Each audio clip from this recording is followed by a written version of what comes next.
বিসমিল্লাহির রহমানির রহিম। 2021 সালের এসএসসি পরীক্ষার্থীবৃন্দ, বিজ্ঞান ক্লাসে তোমাদের স্বাগতম জানাচ্ছি। সাগলের সরকারি পাইলট উচ্চ বিদ্যালয়ের অনলাইন ক্লাসে আজকে আমরা তোমাদের জন্য সরকারপ্রদত্ত সংক্ষিপ্ত সিলেবাস থেকে নবম অধ্যায়ের মধ্য থেকে আলোচনা করব। ইতিমধ্যে সংক্ষিপ্ত সিলেবাসে আলোচনা হয়ে গেছে। প্রথম অধ্যায় তা যে সিলেবাস যা যা আছে সেটা আমরা সংক্ষিপ্ত আলোচনা করেছিলাম, এবং এখানে তোমরা জেনেছো যে তোমাদের রয়েছে প্রথম অধ্যায়, তারপরে তোমার পঞ্চম অধ্যায়, সপ্তম অধ্যায়, নবম, দ্বাদশ অধ্যায় রয়েছে। তো এখন প্রথম থেকে পঞ্চম অধ্যায়, সপ্তম অধ্যায় এগুলো আমরা আলোচনা করে ফেলেছি আগেই। তো আজকে আমরা ইনশাল্লাহ নবম অধ্যায় দুর্যোগের সাথে বসবাস, এই অধ্যায়ের থেকে আলোচনা করব। আজকে আমাদের আলোচনা হচ্ছে জলবায়ু পরিবর্তনের প্রভাব। অধ্যায়ের নাম হচ্ছে দুর্যোগের সাথে বসবাস। দুর্যোগের সাথে বসবাস, জলবায়ু পরিবর্তনের প্রভাব। তো জলবায়ু পরিবর্তনের দ্বারা কি প্রভাব পড়ে আমাদের বাংলাদেশের প্রেক্ষাপটে এবং আন্তর্জাতিকভাবে বিভিন্ন দেশে আন্তর্জাতিক প্রেক্ষাপটে কি প্রভাব পড়ে সেটা নিয়ে আজকে আমাদের আলোচনা। তো প্রথমে আমরা তাহলে আলোচনা করি, আসো জলবায়ু পরিবর্তনের প্রভাব বাংলাদেশ প্রেক্ষাপট নিয়ে। তুমি ইতিমধ্যে আবহাওয়া, জলবায়ু এবং তাদের পরিবর্তনের কারণ সম্পর্কে জেনেছ। এখন আমরা জলবায়ু পরিবর্তনের ফলাফল আর প্রভাব সম্পর্কে কিছু জেনে নিই। বাংলাদেশে জলবায়ু পরিবর্তনের প্রভাবের মাঝেই লক্ষণীয় পর্যায়ে চলে এসেছে। ইতিমধ্যে লক্ষণীয় পর্যায়ে চলে এসেছে, একটু পয়েন্ট আমরা তুলে ধরছি। প্রথমে আসো ঋতুর পরিবর্তন নিয়ে। বাংলাদেশ 6 ঋতুর দেশ। গ্রীষ্ম, বর্ষা, শরৎ, হেমন্ত, শীত, বসন্ত, এই 6 ঋতুর দেশ বাংলাদেশ। তো এক সময় প্রতিটি ঋতুর কিন্তু নিজস্ব বৈশিষ্ট্য বিদ্যমান ছিল। শীতকালে বেশ শীত পড়তো, বর্ষাকালে বেশ বৃষ্টি হতো, গ্রীষ্মকালে গরম পড়তো। কিন্তু এখন আমরা কিন্তু এর পরিবর্তন লক্ষ্য করছি। জলবায়ু পরিবর্তনের কারণে এই ঋতুচক্রে উল্লেখযোগ্য পরিবর্তন হতে দেখা যাচ্ছে। আষাঢ় ও শ্রাবণ 2 মাস বর্ষাকাল হলেও দেখা যাচ্ছে যে আশ্বিন মাসে ভারী বৃষ্টিপাত হচ্ছে। শুধু তাই নয়, তা অসময়ে বন্যার কারণ হিসেবে দেখা দিচ্ছে। অন্যদিকে শীতকাল ধীরে ধীরে কিন্তু সংকুচিত হয়ে যাচ্ছে। তোমাদের একটু আগের মতো আর শীত পড়ে না, ল্যাব কম্বলের কিন্তু খুব বেশি দরকার পড়ে না। এটিও কিন্তু লক্ষণীয় যে গ্রীষ্মকালে, আবার এটি লক্ষণীয় যে গ্রীষ্মকালে অনেক বেশি গরম পড়ছে, এবং এর মাঝে দেশের কোনো কোনো এলাকায় দিনের তাপমাত্রা 45 থেকে 48 ডিগ্রি সেলসিয়াস মতো উঠে যাচ্ছে। এত গরম কিন্তু আগে ছিল না। অন্যদিকে শীতের সময় কখনো কখনো তাপমাত্রা অনেক বেশি কমে যাচ্ছে। অস্বাভাবিক এই যে গরম আর শীতের কারণে কোথাও কিন্তু তোমার বিভিন্ন রোগ ব্যাধি বেড়ে যাচ্ছে, প্রাণহানি পর্যন্ত ঘটছে। তাহলে এটা কিন্তু জলবায়ু পরিবর্তনের, বাংলাদেশের প্রেক্ষাপটে এবং জলবায়ু পরিবর্তনের একটা বিশেষ বৈশিষ্ট্য আমরা দেখতে পাচ্ছি ঋতু পরিবর্তনের ক্ষেত্রে। এবার আসলে বন্যার ক্ষেত্রে দেখি। নদীমাতৃক বাংলাদেশে বন্যা একটি স্বাভাবিক ব্যাপার এবং অনেকাংশেই দরকারি। বন্যার ফলে জমিতে পলি পড়ে, জমির উর্বরতা বাড়ায়, এতে ফসল উৎপাদন ভালো হয়। কিন্তু সাম্প্রতিককালে জলবায়ুজনিত পরিবর্তনের ফলে ঘন ঘন এবং অসময়ে প্রলয়ঙ্করী বন্যা লক্ষ্য করা যাচ্ছে। আগের দিনে এ ধরনের বন্যা যে হয়নি তা নয়, তবে এত ঘন ঘন হয়নি। 1988, 1995, 1998, 2005 সালে বাংলাদেশে প্রলয়ঙ্করী বন্যায় জানমালের উপর ক্ষতি হয়েছে। তো দেখতে পাচ্ছি অনেক বছর এর ব্যবধানে কিন্তু এটা হয়েছে। আর কিন্তু এখন কিন্তু ঘন ঘন আমরা দেখতে পাই বন্যায় জানমালের এ কারণে দেশের সামগ্রিক অর্থনীতির উপর বিপুল প্রভাব পড়েছে। বাংলাদেশের যে সকল অঞ্চল বন্যা প্রবণ নয়, যেমন যশোর, ঢাকা, সে সকল অঞ্চলে কিন্তু মাঝে মাঝে এখন বন্যায় প্রভাবিত হচ্ছে। আগে কিন্তু এরকম হতো না। এটা একটা জলবায়ু পরিবর্তনের প্রভাব। এরপর নদী ভাঙন। নদীমাতৃক বাংলাদেশে নদী ভাঙন তো থাকবে, আছে, কিন্তু এখন যেটা আরও বেশি পরিবর্তন। একটি স্বাভাবিক ঘটনা, সাম্প্রতিককালে কিন্তু সেটা অনেক বেড়ে গেছে। এতে একদিকে যেমন বিপুল জনগোষ্ঠী ঘরবাড়ি হারিয়ে গৃহহীন হয়ে পড়ছে, অন্যদিকে আবাদি জমিও নদীগর্ভে হারিয়ে যাচ্ছে। আমাদের বিশাল জনসংখ্যার দেশটির জন্য একটি মারাত্মক সমস্যা। নদী ভাঙনের ফলে গৃহ হারা লোকজন যাযাবরের মতো বা শহর অঞ্চলের বস্তিত অমানবিক জীবনযাপন করছে। এক সমীক্ষায় দেখা যাচ্ছে যে বিগত 3 দশকে প্রায় 1,80,000 হেক্টর জমি শুধু পদ্মা, যমুনা এবং মেঘনা এই 3 নদী ঘরে বিলীন হয়ে গেছে, হারিয়ে গেছে। এরপর খরার ক্ষেত্রে দেখি, কৃষি প্রধান দেশ হওয়ায় খরা বাংলাদেশের জন্য একটি অতি গুরুত্বপূর্ণ সমস্যা। জলবায়ুজনিত পরিবর্তনের অন্যতম কারণ হলো বৈশ্বিক উষ্ণতা। এর ফলে পৃথিবীর তাপমাত্রা বেড়ে যাচ্ছে, যা বৃষ্টিপাতের উপর প্রচণ্ড প্রভাব ফেলছে। কোনো কোনো অঞ্চলে বৃষ্টিপাত একেবারে কমে গিয়ে আবার খরার সৃষ্টি করছে। তো অতিবৃষ্টি যেমন ক্ষতিকর, তুমি একেবারে অনাবৃষ্টি, খরা এটাও ক্ষতিকর। জলবায়ুজনিত সৃষ্ট খরায় বাংলাদেশে ফসল উৎপাদন মারাত্মকভাবে ব্যাহত হতে পারে। এরপর সমস্যা হচ্ছে কি, পানি লবণাক্ততা। জলবায়ুজনিত পরিবর্তনের ফলে সমুদ্রে পানির উচ্চতা বেড়ে গেলে বাংলাদেশে প্রায় 1/3 ভূখণ্ড পানির নিচে তলিয়ে যেতে পারে। সেক্ষেত্রে সমুদ্রের লবণাক্ত পানি মূল ভূখণ্ডে ঢুকে নদ নদী, ভূগর্ভের পানি এবং আবাদি জমি লবণাক্ত হয়ে পড়ে। অর্থাৎ সাগরের লবণাক্ত পানি যদি আমাদের ভূখণ্ডে ঢুকে যায়, তাহলে আমাদের নদীর পানি তো মিঠা পানি ছিল, সেটাও লবণাক্ত হয়ে যাবে। ভূগর্ভের পানি ছিল মিঠা পানি, সেটাও লবণাক্ত হয়ে যাবে।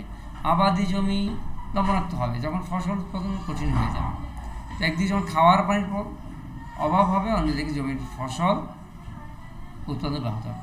লবণাক্ততার কারণে ফসল নষ্ট হয়ে যাবে।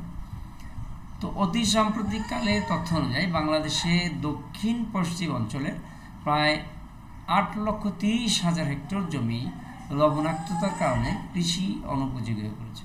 অর্থাৎ মাটিটা জমি লবণাক্ত হয়ে গেছে, যার ফলে কৃষিকাজ করা যাচ্ছে না, ফসল ফলছে না, নষ্ট হয়ে যাচ্ছে। কাজে জলবায়ুর পরিবর্তনের ফলে লবণাক্ত পানির কারণে বাংলাদেশে ভয়াবহ খাদ্য ঝুঁকিতে পড়তে পারে। বিশেষজ্ঞদের মতে যদি কোনো উদ্যোগ নেওয়া না হয়, তাহলে জলবায়ুর পরিবর্তনজনিত কারণে 2100 সালের মধ্যে 2100 সালের মধ্যে 30% খাদ্য উৎপাদন হ্রাস পেতে পারে। আর 2050 সাল নাগাদ চাল 2050 সাল নাগাদ চাল আর গমের উৎপাদন যথাক্রমে 8.8% এবং 32% হ্রাস পাবে।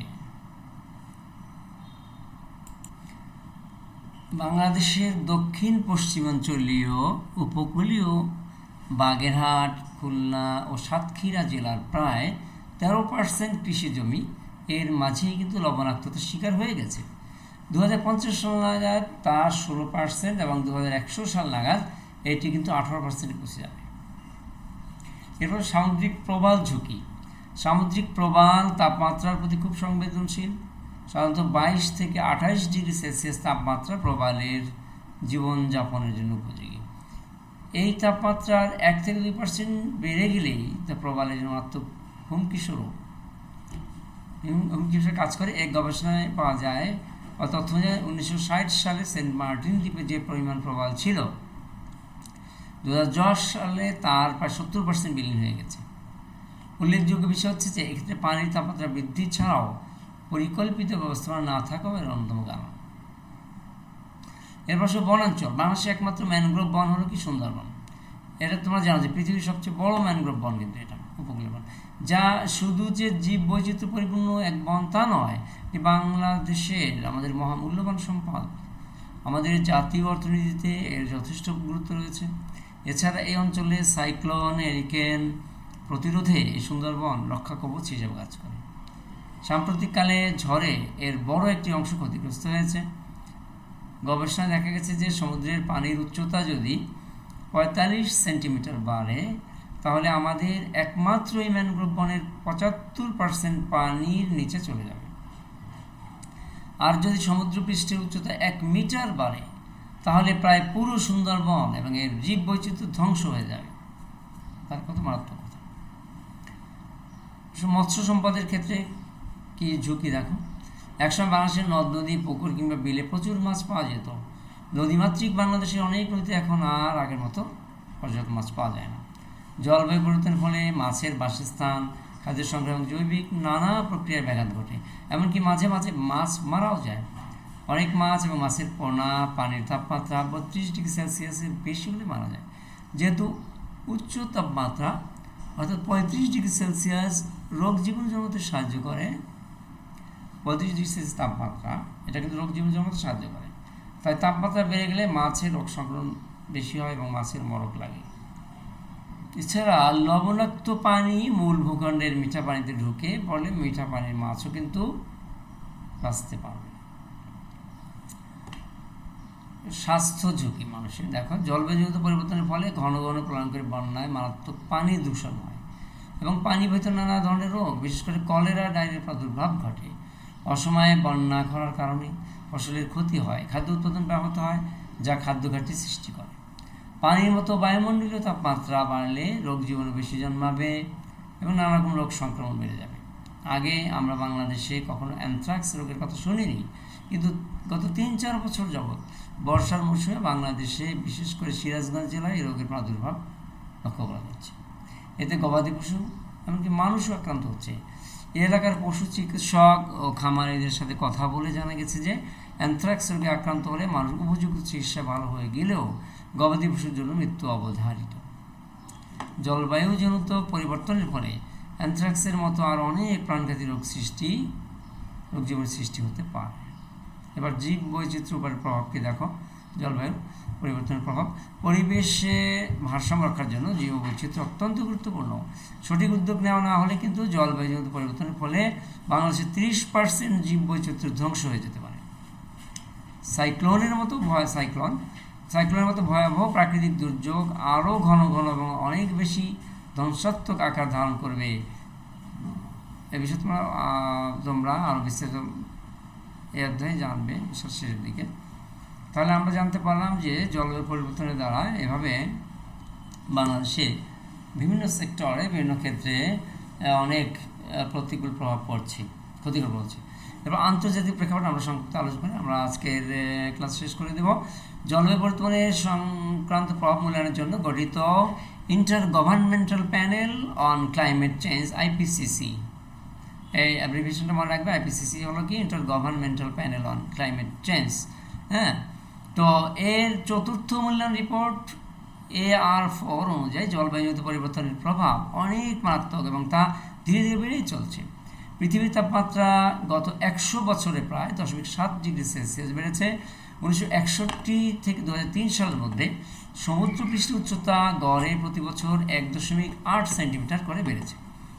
ইতিমধ্যে পাহাড় পর্বতে জমে থাকা বরফের পরিমাণ অনেক কমে গেছে। 1995 থেকে 2006 পর্যন্ত 12 বছরের মধ্যে 11 বছরেই কিন্তু প্রচণ্ড গরম পড়েছে। ওই রিপোর্ট অনুযায়ী পরবর্তী 2 দশকে বায়ুমণ্ডলীয় তাপমাত্রা প্রতি 10 বছরে গড়ে 0.2 থেকে 0.3 ডিগ্রি সেলসিয়াস পর্যন্ত বেড়ে যাবে। হ্যাঁ, তাহলে 0.3 ডিগ্রি সেলসিয়াস পর্যন্ত কী হবে? বেড়ে যাবে। তো অনুমান করা যাচ্ছে যে 2100 সালের মধ্যে পৃথিবীর গড় তাপমাত্রা 1.1 থেকে 6.4 ডিগ্রি সেলসিয়াস পর্যন্ত বাড়তে পারে। তখন নাতিশীতোষ্ণ ও বিষুবরেখা থেকে দূরবর্তী অঞ্চলে পানির প্রাপ্যতা বেড়ে যাবে, কিন্তু বিষুবরেখার নিকটবর্তী ও মাঝামাঝি স্থানে পানির প্রাপ্যতা কিন্তু কমে যাবে। বাংলাদেশ কিন্তু বিষুবরেখার নিকটবর্তী যাবে, অর্থাৎ কোনো কোনো অঞ্চলে প্রলয়ঙ্করী বন্যার আশঙ্কা বেড়ে যাবে আর কোনো কোনো অঞ্চলে ভয়াবহ খরার কবলে পড়বে। 2080 সালের মধ্যে সমুদ্রপৃষ্ঠের উচ্চতা 34 সেন্টিমিটার পর্যন্ত বেড়ে যেতে পারে। কত ভয়াবহ কথা! সত্যি যদি তাই হয় তাহলে বাংলাদেশের মতো অনেক দেশের বেশিরভাগ পানির নিচে তলিয়ে যাবে। তোমরা কি চিন্তা করতে পারছো বিষয়টা? তোমরা যদি জানো মালদ্বীপ ও ভারতের কিছু অংশ ইতিমধ্যেই পানিতে ডুবে গেছে, তোমরা কি সেটা জানো? মালদ্বীপ এবং ভারতের কিছু অংশ ইতিমধ্যে পানিতে ডুবে গেছে। বিগত কয়েক বছরে সাইক্লোন, টাইফুন, হারিকেন এরকম প্রাকৃতিক দুর্যোগ অনেক বেড়েছে। ভবিষ্যতে তা আরও প্রকট হওয়ার আশঙ্কা আছে। প্রলয়ঙ্করী ঘূর্ণিঝড় আইলা, সিডর, নার্গিস, ক্যাটরিনার কথা আমরা সবাই জানি। এই ধরনের ভয়াবহ দুর্যোগ আরও ঘন ঘন হবে এবং তার মাত্রা আরও ভয়াবহ হতে পারে। তাহলে পরিবেশের জলবায়ু পরিবর্তনের প্রভাব সম্পর্কে আমরা জানলাম যে জলবায়ু পরিবর্তনের প্রভাব কিন্তু খুবই মারাত্মক। তো এই জন্য আমাদের করণীয় কি, যাতে তোমার বিশেষ করে এই সব কিছুর জন্য সবচেয়ে বেশি গুরুত্বপূর্ণ, সবচেয়ে বেশি দায়ী বিজ্ঞানীরা যেটাকে করছেন সেটা কিন্তু তোমার গ্রিন হাউস ইফেক্ট, অর্থাৎ যে বায়ুমণ্ডল কার্বন ডাইঅক্সাইডের পরিমাণ বেড়ে যাওয়া, এটাকে কিন্তু বিজ্ঞানীরা দায়ী করছেন। সেজন্য আমাদের কিন্তু কী করতে হবে, আমাদের যাতে বায়ুমণ্ডলের কার্বন ডাইঅক্সাইডের পরিমাণ বেড়ে না যায় সেজন্য আমাদের গাছ কম কাটতে হবে, গাছ বেশি লাগাতে হবে, এবং ধোঁয়া তৈরি হয়, কার্বন ডাইঅক্সাইড বেশি তৈরি হয়, এ ধরনের বিষয়টা যত কমানো যায় সেটা আমাদের চেষ্টা করতে হবে। তো প্রিয় শিক্ষার্থীবৃন্দ, আশা করি সবাই বুঝতে পেরেছে, বাড়িতে আরও ভালো পড়াশোনা করবে। তো ভালো থাকো, সুস্থ থাকো, আমাদের অনেক ধন্যবাদ জানি। আজকের ক্লাস শেষ করছি। আল্লাহ হাফিজ।